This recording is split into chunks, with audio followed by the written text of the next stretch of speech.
Good morning, Your Honor, Mr. Chair. Ako po si Bryce Erickson Hernandez, dating Assistant District Engineer ng Bulacan 1st District Engineering Office.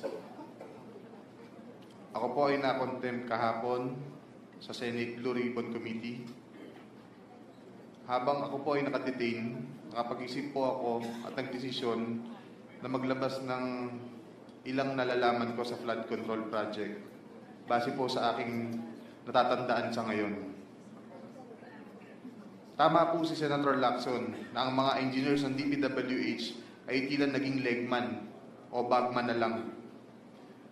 Kung tatanungin niyo po ako kung sino o kanino kami naging bagman, sasagutin ko na po ngayon.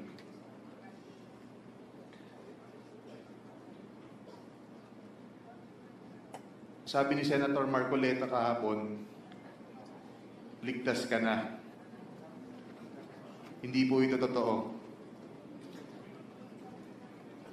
Si Senator Jinggoy Ejercito Estrada, Senator Joel Villanueva, Yusek Robert Bernardo, at D. Alcantara. Si Senator Jinggoy po ay nagbaba ng 355 million ngayong 2025 sa mga ilang projects sa Bulacan.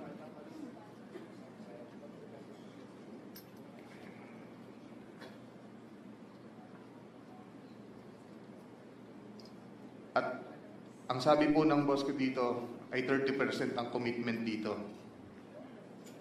Ang mga projects po na to ay